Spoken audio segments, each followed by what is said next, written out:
Tem duas maneiras de você aumentar a sua autoestima. É aumentar a boa forma física ou ganhar mais dinheiro. As duas coisas são eficazes. Pode ser. Na minha idade em diante, o dinheiro funciona mais do que o corpo.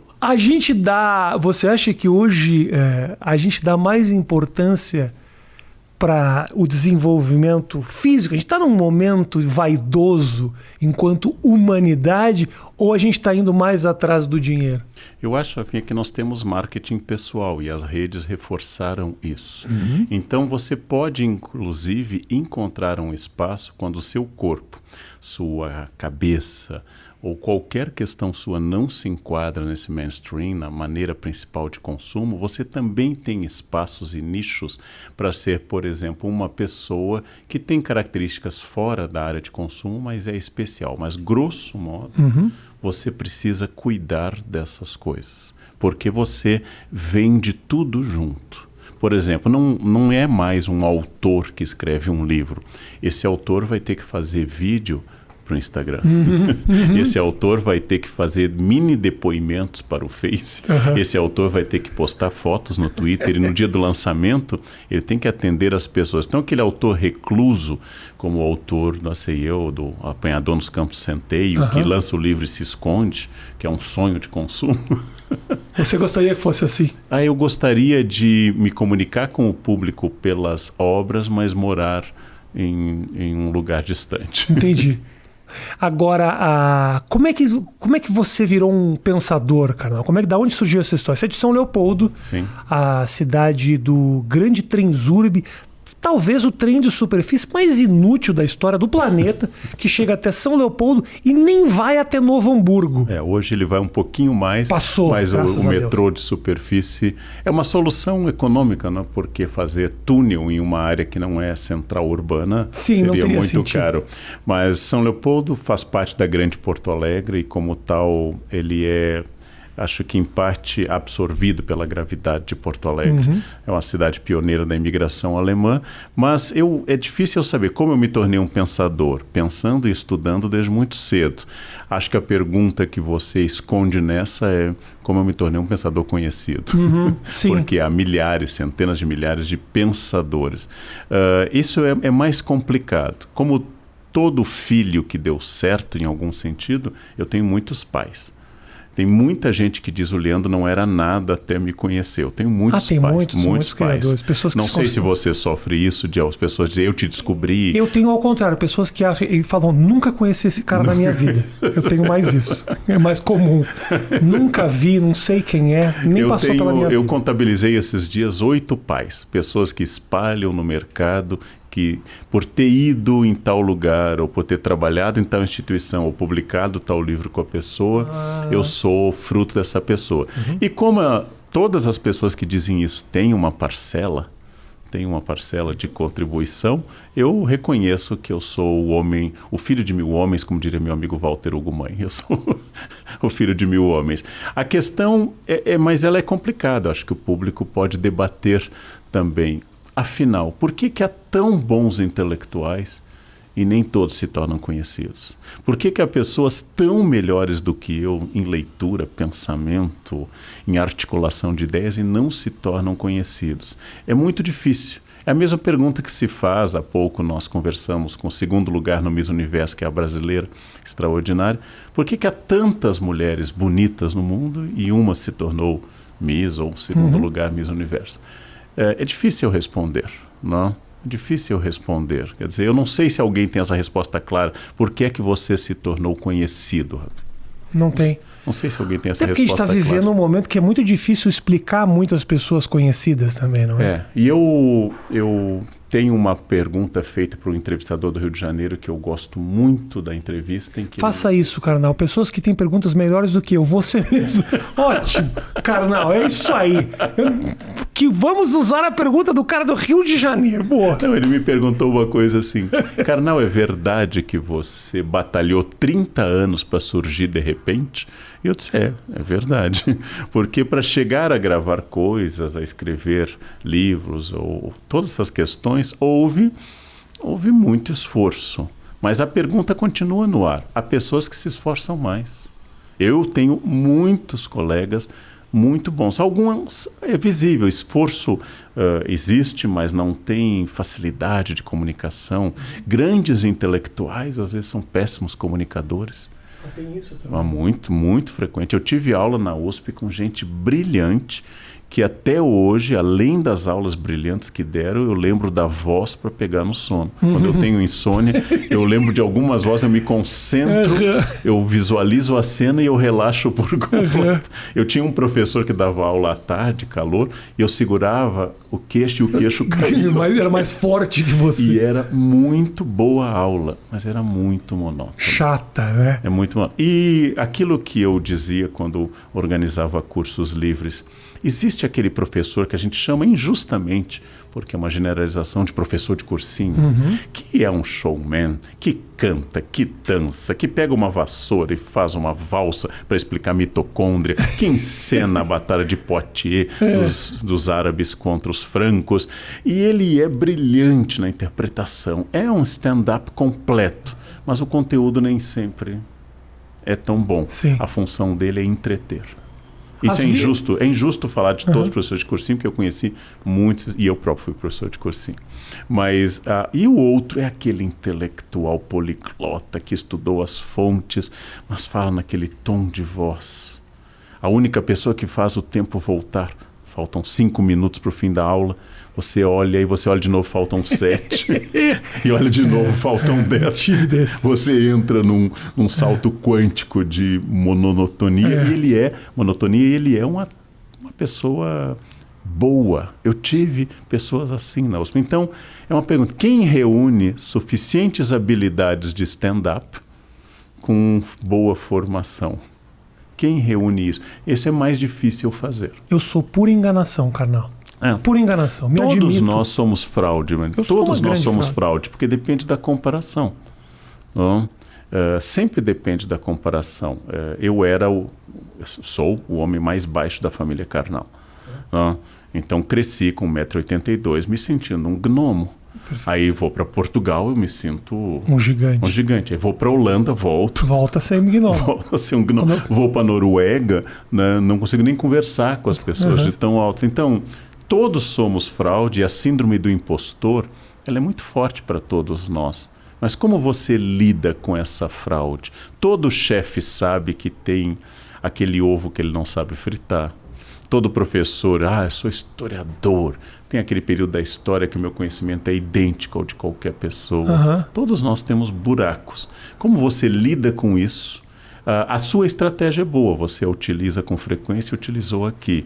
A autodepreciação, sim. Eu sou uma fraude, esse implante é ridículo, ela é um recurso retórico. A gente chama de petitio clementiae. Eu peço a clemência do público mediante a minha diminuição.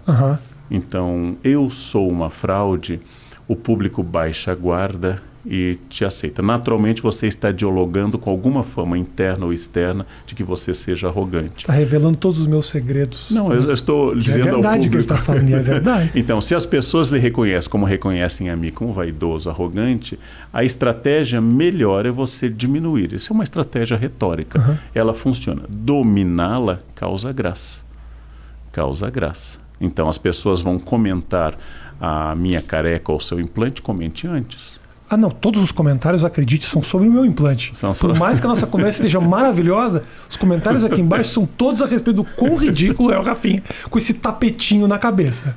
Como eu já vi em várias pessoas, eu vou lhe consolar, piora. Piora? Porque é um processo de um ano, vai piorar. Quando virar cabelo de boneca canecalon... Aí eu tá bem, aí quer dizer que tá bem. Olha isso, a evolução máxima já não é muito boa. Mas a autodepreciação, eu acho que comigo sempre foi meio involuntária, mas eu acho que é quase uma obrigação minha de um homem de 2 metros de altura, barbudo. Se eu não faço isso, eu acabo soando muito prepotente. Não que eu não seja. Porque acho que para você subir no palco, você sobe no palco, você fala, tem um ego que você precisa estar muito bem alimentado e muito tranquilo, muito seguro para fazer um trabalho desse. Você se sente dessa forma? Eu sinto várias vezes, eu fiz psicanálise por 30 anos e nesse momento não estou fazendo, que às vezes é o contrário. Por que é que alguém é humorista? porque, como eu conversei com várias pessoas da sua área, porque existe uma tendência depressiva, existe uma tendência de isolamento, existe uma tendência de não querer ver a graça do mundo, então eu afasto. Por que eu encontrei, para minha surpresa, tantos atores tímidos? Isso foi uma descoberta para mim. O ator que acabou de fazer um monólogo no palco, eu vou ao camarim, ele olha para o chão e tem dificuldade de olhar no olho. Porque exatamente o palco é o momento da palavra que a gente chamaria de catarse, uma palavra filosófica, é o momento que ele consegue lidar com os seus demônios. Então eu acho que existe a prostituta tímida, eu acho que existe o humorista depressivo, eu acho que existe a pessoa que vai para o palco porque a maneira de ela lidar com o fato de que o palco assusta bastante. Então, quando eu entro no ambiente e falo alto, conto piadas, pode ser que aquele ambiente seja muito agressivo para mim. Então, é uma maneira de eu lidar com o ambiente. A outra é típica de jovens, adolescentes. Eu assumo a postura blasé. Eu vou para a festa dizendo assim, isso aqui vai ser um horror. Porque eu já estou defendido da recusa que eu vou sofrer na festa. Sim. Isso aqui é super depressivo, esse lugar, a música é horrível, as pessoas, as mulheres não são bonitas. Aí eu vou à festa, sou rejeitado, porque eu sou uma porcaria. Aí eu volto e eu sabia que isso é uma estratégia. Nós temos muitas estratégias. A psicanálise me ajudou a dar nome aos meus demônios, mas eu percebi que eu nunca exorcizei nenhum. Mas ela me ajudou a dar nomes. E você é essa pessoa que sobe no palco um pouco com essa atitude de se livrar e de enfrentar um problema ali? De muitas formas, todas feridas narcísicas. Usando uma palavra que acho que o público capta de forma muito clara. Por que você coloca no aparador da sala ou em qualquer lugar de destaque as fotos suas ou de família especiais? Por que você coloca a família arrumada no Réveillon, ou em um casamento, ou esquiando em Bariloche? Porque você não quer mostrar a outra família. Sim. Então aquela foto funciona como uma barreira. Essa é a família que eu gostaria de ser. Essa é a minha ficção. Esta é a minha pós-verdade. A família é aquilo? É. Mas também é a briga de domingo, também é a traição, também é o adultério. As outras famílias, não a nossa, não a sua e a minha, nem a dos nossos espectadores, naturalmente. E então, aquela é a coisa que eu quero congelar. E é por isso o sucesso das redes, com filtro, com a postura, examinando bem a foto, mudando tudo, encolhendo a barriga e usando o filtro mais correto, a foto fica boa. E as pessoas passam a consumir a personagem. E isto é um ópio muito poderoso. Você não acha que eu estou sentindo, cara, posso estar equivocado, agora talvez o nascimento de um movimento um pouco contrário, querendo quebrar um pouco essa onda do falso, do filtro, das mulheres expondo as suas formas do jeito que elas são. É muito libertador isso, assim. Sim e não. Sim, eu concordo com você. Está em ascensão o movimento Orgulho-me das Estrias, Viva a Celulite, sem filtro. Por quê? Porque o mercado está consumindo isso. Então, aí diria não. Marx profetizou no século XIX, e eu nunca fui marxista, apesar de ter lido muito Marx, que o capitalismo torna tudo mercadoria. Então, o capitalismo torna também a anticultura mercadoria. Perfeito. Então o capitalismo absorve a mulher de corpo perfeito e absorve a mulher fora desse padrão. O capitalismo torna um sucesso também a desbocada como torna elegante. Então eu diria assim, é uma mesma lógica de mercado. E a lógica atual é venda caro o produto natural.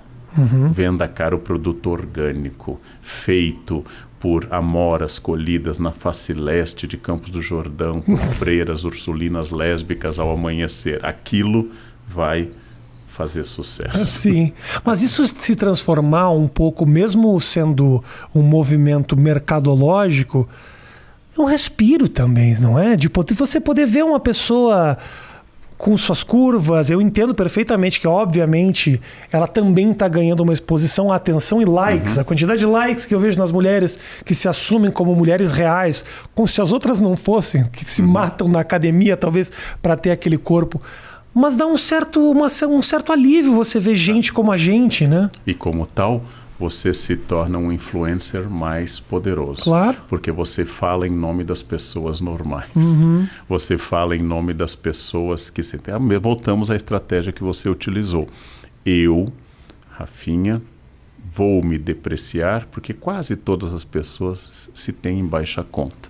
Quanto mais eu me aproximar delas, mais humano eu fico. Mais humano eu fico, né? Então, é uma estratégia e funciona. Eu não acho que ela seja errada. Apenas que eu tenho que entender que se o objeto for a rede social, o produto pode ser o produto natural ou artificial. Ele continua sendo produto, porque antes do adjetivo vem o substantivo produto. E esse produto pode vender a estria e a perna perfeita. Eu fui comprador de arte para um grande banqueiro de São Paulo durante muito tempo. E por um tempo ele quis decorar os banheiros da casa com fotos da revista Playboy. E eu recebia as fotos antes do tratamento. Eu recebia porque eu comprava as fotos antes do tratamento. O resultado era espantoso. E eu acho que tinha que fazer uma publicação dessas fotos para que as mulheres fossem justiçadas. Porque ela tem que concorrer com uma criação. Elas têm que concorrer com algo que não existe, né? Inclusive, assim, marcas de cirurgia de silicone, ou estria, ou coisas assim, não tão fáceis de serem encaradas, estavam ali. E aí a foto já trabalhada vinha à perfeição. Eu disse assim, em nome de um movimento das esposas tradicionais, tinha que haver uma exposição em São Paulo do antes e do depois. Eu conheci uma pessoa que trabalhava fazendo arte e edição de fotografias em fotos de revista de mulher nua. E o cara falou, não existe a mulher mais perfeita que você possa imaginar, ela passa pelo tratamento. Por mais linda que ela seja, mesmo a olho nu, inevitavelmente ela passa por retoques. Isso é muito duro. Eu tenho algumas amigas que têm, além do talento, um corpo e um rosto extraordinário, como minha grande amiga Maria Fernanda Cândido, e as pessoas perguntam muito assim, sabendo que somos muito próximos, e elas perguntam, mas ela deve ter chulé, né? Porque não pode ser. Pode ser. Não pode ser assim. Eu entrevistei ela, ela é linda, impressionante. Não pode ser. E eu conheço a Maria Fernanda em todas as situações, e assim, não posso depor sobre o chulé da Maria Fernanda, logo, pelo menos não é algo que não foi um problema. Não é um problema. Mas assim, existem pessoas mais bonitas do que as outras. E aí nós lidamos com outra dor, o ressentimento. Não importa o que você fale, não importa o que você faça. Se você faz sucesso, você é o prego mais alto e o martelo vai bater. Então você disse no início aqui antes que você vivia dando gafes, que você vivia dizendo coisas que depois se arrependia, ou que você não sabia os dados. Bem, mesmo que você não desse gafes, mesmo que você fosse a pessoa ultra mega diplomática e consciente antes de fazer qualquer afirmação, por fazer sucesso você seria atacado também. Então não importa tanto a perfeição, importa apenas a grande questão do mercado atual, que é a exposição. Se você tem exposição, você será alvo de debates.